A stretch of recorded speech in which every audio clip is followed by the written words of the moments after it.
अब पाए देश दुनिया की ताजा तरीन अपडेट सिर्फ न्यूज 21 पर। नमस्कार, मैं हूं आपके साथ रितिका पांडे। आप देख रहे हैं न्यूज 21। हमारे खास बुलेटिन में बहुत बहुत स्वागत है आपका। पेश है आज के मुख्य समाचार।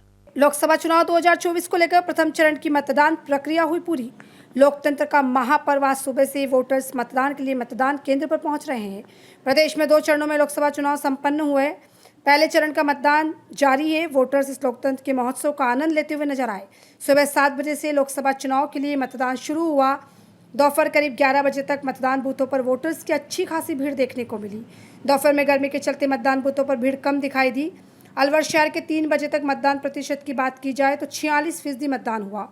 नेता प्रतिपक्ष टीकाराम जूली ने भी अपने परिवार से जयकृष्ण क्लब स्थित मतदान केंद्र पर पहुंचकर मतदान किया।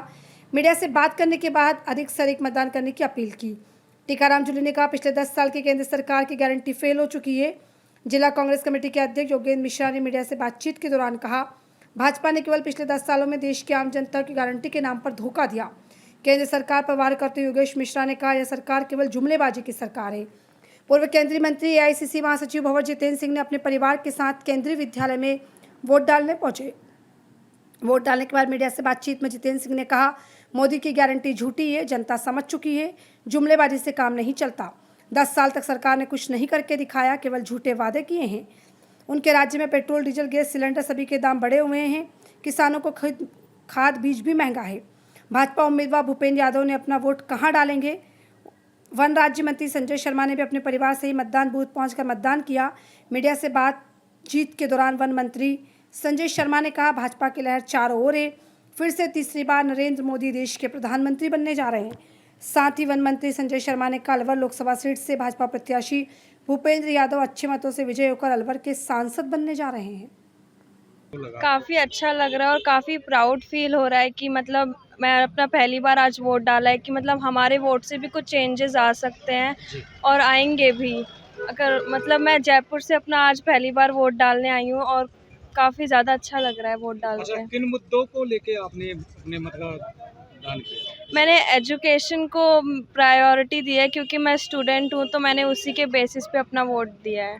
मतलब किसने कितना चेंज लाया है एजुकेशन फील्ड में और मतलब हमें कितना फ़ायदा हुआ है उस बेसिस पे। जिस तरीके से लगातार भाजपा से हैं यहाँ पर केंद्रीय मंत्री हैं भूपेंद्र यादव और कांग्रेस से हैं ललित यादव जो वर्तमान मुनव्वर विधायक भी हैं, तो कहीं ना कहीं शुरुआत से ही भारी और स्थानीय का मुद्दा छिड़ा हुआ था अलवर शहर में।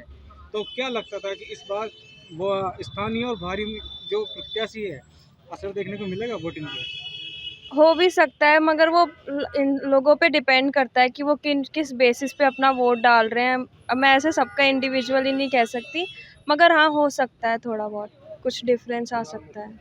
अपना नाम? मेरा नाम सुदीक्षा यादव है और आज मैंने अपना पहला वोट डाला है। देखिए, पूरा देश और विशेष रूप से अलवर संसदीय क्षेत्र की जनता लोकतंत्र के महोत्सव में उत्साह के साथ मतदान में भाग लेगी। इस प्रकार के रुझान फौरी तौर से आठों विधानसभा क्षेत्रों में आ रहे हैं। निश्चित रूप से नरेंद्र भाई मोदी के नेतृत्व में भारतीय जनता पार्टी के प्रत्याशी भूपेंद्र यादव की बहुत बड़ी जीत की ओर। क्या कांग्रेस किसी जगह कर गई है, ना उनके पास मुद्दे हैं, ना कोई सवाल है, ना कार्यकर्ता खड़ा है, ना जनता उनके साथ। केवल वो इस बात की चिंता कर रहे हैं कि 400 पार जाएंगे, ये 400 पार से नीचे नहीं। लेकिन संसदीय सीट की जनता के साथ पूरे देश की जनता ने ठाना है नरेंद्र भाई मोदी को तीसरी बार प्रधानमंत्री पद पर बैठाना है और एनडीए गठबंधन का जो 400 पार का आंकड़ा है वो पार है नरेंद्र भाई मोदी। 2 बार यहाँ से सांसद बीजेपी के रहे, क्या वो आंकड़ा इस बार बढ़ेगा घटेगा? 100%। जब महन चांदनाथ जी चुनाव लड़े थे 2014 में, से कहीं ज्यादा मतों से आदरणीय बालकनाथ जी जीते 2019 में, और अब 2024 के लोकसभा चुनाव में आदरणीय भूपेंद्र यादव जी आंकड़े को भी पार करेंगे। और साथ ही साथ मेरा ये मानना है, सरकार का रुझान अभी तक आठों विधानसभा क्षेत्र के कार्यकर्ताओं के माध्यम से मुझे प्राप्त हुआ है। निश्चित रूप से जो आंकड़ा हमने तय किया है कि इस संसदीय क्षेत्र से भूपेंद्र यादव 4 लाख वोटों से अधिक वोटों से जीत करके लोकसभा पहुंचे हैं, उसको आगे को पार। अभी करीबन 25% वोटिंग हुई है, तो शाम तक और बढ़ सकती है। निश्चित रूप से बढ़ेगी अभी, क्योंकि एक जगह सुबह मुझे जानकारी थी अलवर शहर की, यदि मैं बात करूँ हमारे प्रत्येक पोलिंग बूथ पे लंबी लाइन थी, सब मतदाता भाई बहन चाहे थे। ठंड ठंड में वसूल करें, वोट मतदान के अपने अधिकार का प्रयोग करें, क्योंकि अब ये समय कामकाज का भी है और मतदाता निकलेगा। मुझे पूरा विश्वास है विधानसभा चुनाव में लगभग 65% से अधिक 2023 में मतदान इस अलवर शहर के विधानसभा क्षेत्र में हुआ है। मुझे पूरा विश्वास है कि हम लोग इस आंकड़े को भी पार करेंगे। जब मतदान समाप्त होगा 6 बजे, मेरा ही मानना है कि अलवर शहर में 70% से अधिक मतदान होगा और पूरे ओवरऑल हम देखें लोकसभा क्षेत्र में तो वो भी हम 70-75% पार करेंगे। तो 13 जिलों को लाभ होगा और उससे जनता को बड़ी राहत मिलेगी। खेती में भी पैदावार की ज़्यादा उम्मीद कर सकते हैं अपन। दूसरे इंडस्ट्रियल डेवलपमेंट जो है, जो होना चाहिए, जो अभी तक हुआ नहीं है, एनसीआर में होने के कारण हमारे ऊपर कई तरह की पाबंदी आ रही है, लेकिन रियायत कुछ नहीं मिली। तो उनसे निजात पाने के लिए अच्छी सरकार अगर मान लो। आपने अच्छा मुद्दा उठाया है कि अलवर को एनसीआर में क्षेत्र में है, लेकिन एनसीआर की सुविधा नहीं मिल रही है।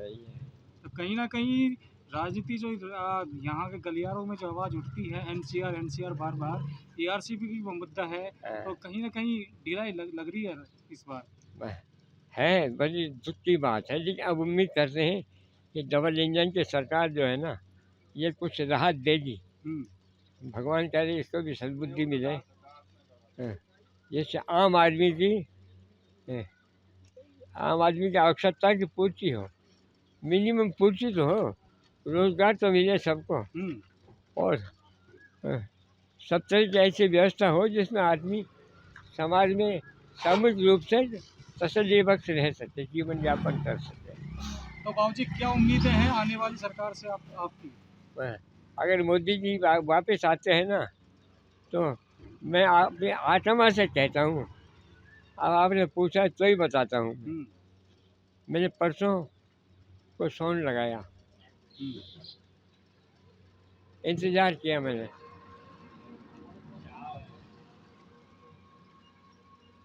प्रभु की कृपा से मुझे आप मेरी बात को अदरवाइज मत लेना, ये मेरे मन की बात कही मैंने आपसे। मोदी की सरकार बनेगी, यानी आपका अनुमान है कि वापस से अनुमान मैंने मोदी सरकार बनने जा रही है। मैंने एक तरह से मैंने प्रयास किया ये समझने के लिए कि सही क्या है, इलेक्शन का नतीजा किधर जा सकता है। तो मुझे ऐसा लगा मोदी सरकार फिर बनेगी, वापस फिर से मोदी सरकार बनेगी और अच्छा डेवलपमेंट होगा। तो जब नेता बढ़िया होता है ना, तो सारी बात बढ़िया होती है। लीडर अच्छा हो तो फॉलोअर अपने आप अच्छे हो जाते हैं, और अगर लीडर में 50 कमी हो तो वही फॉलोअर उससे ज़्यादा करने की कोशिश करते हैं। तो मैं तो भगवान से प्रार्थना करता हूँ जनमानस को तसल्ली मिले, अच्छा रोज़गार मिले, सबको भ्रष्टाचार रहित शासन हो, आपस में भाईचारा हो, और ये जो धार्मिक जो मिसअंडरस्टैंडिंग जो हो रही है ना, ये कम से कम ख़त्म हो। आज़ादी से पहले हिंदू और मुसलमान दोनों ने मिलकर अंग्रेजों से लड़ाई लड़ी। 1857 का इतिहास है, उस ज़माने से लेके आज़ादी तक सामूहिक रूप से लड़ाई लड़ी, लेकिन जिन्ना की मेहरबानी से स्थिति बदल गई। मुस्लिम लीग ने हिंदुस्तान के 2 हिस्से करवा दिए और उसका नतीजा है कि फूट बढ़ती चली गई। भगवान ऐसी फूट को ख़त्म करवा दे कोई तरह, ये मेरी प्रार्थना है।